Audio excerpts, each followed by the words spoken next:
kitties? It's Procreate back again with Lag and Bufferbloat Part 2. And we're going to jump in really quickly because there's a lot of information to cover.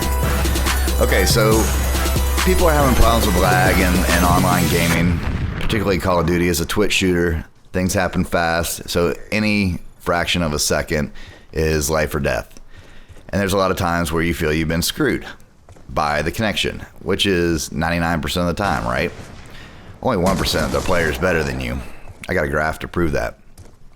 So what we're talking about is a new argument has come on that says Bufferbloat is the culprit and not the net code from the developer.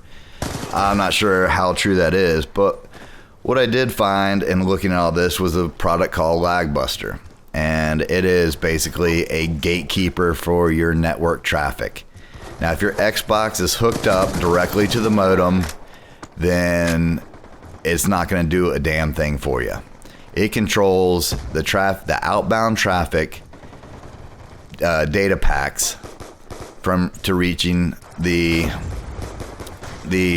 modem, because the modem has memory in it too. Its memory can bloat out just as much as the router can, and when you're sending a bunch of information out and it takes priority to, say, someone watching Netflix or someone, watching some YouTube videos or someone, downloading some, movies or whatever.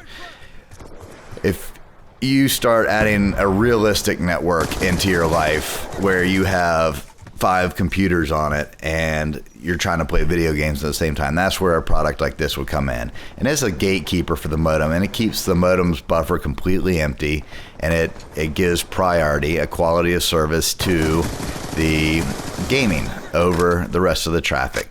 Now, if the game's not transmitting, then it obviously it lets the rest of the traffic through. So if you really want to try this out, the best thing I would suggest to do to see if it's going to help you and see if you'll notice a difference is an easy one, because this product's $200, $220. That's really expensive.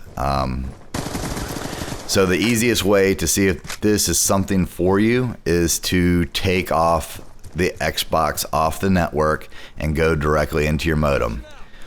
If you do that and bypass your router, bypass all other network devices, and you notice a major difference, then you're probably having the issues that this guy is trying to solve.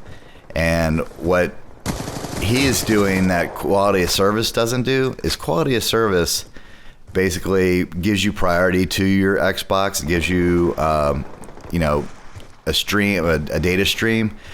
But even if you reserve that data stream for your Xbox, what's going to happen is your modem buffer will fill up with other data even though you have priority. Now, what can happen is if you are transmitting out your modem at 100 megabits, God forbid a gigabit, but at 100 megabits when you transmit out your packets, you're going to end up with about 2 million bits over that second, which on a 5 meg upload speed turns out to be 399.9 millisecond delay. Now, I've gone to the Netalyzer tool, and my uplink was a 400 millisecond delay when my modem was filled out by this application. And basically, that's the same mathematical delay that this guy Ed is claiming for his Lagbuster. And for, what it's worth, that's, that is almost a half a second. That's 0.4 of a second delay. And that is definitely lag that anyone can notice. So if you hook your modem up directly to your Xbox, or your Xbox directly to your modem, and it works out for you, then this product might actually help you out. Now, I run a realistic network. I have major connection issues a lot of times. The game gets all freaky. But I also have 2 kids that are, could both be watching a Netflix stream, could both be watching some YouTube videos, could both be doing something. Plus, who knows what else is going on my network at any given time. And I experienced these problems. My next step in this research is definitely going to be looking at hooking the Xbox directly up and playing for a while and see if I then don't notice delay.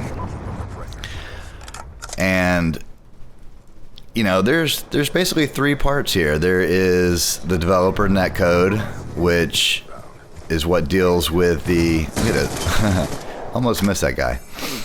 So anyways, the developer netcode. Now, Modern Warfare 3 got rid of this problem of the lag delay, but a lot of other people had other issues with the way they fixed it. It actually worked out better for me. Even though I have a really good modem, it's still, it turned out better in the end.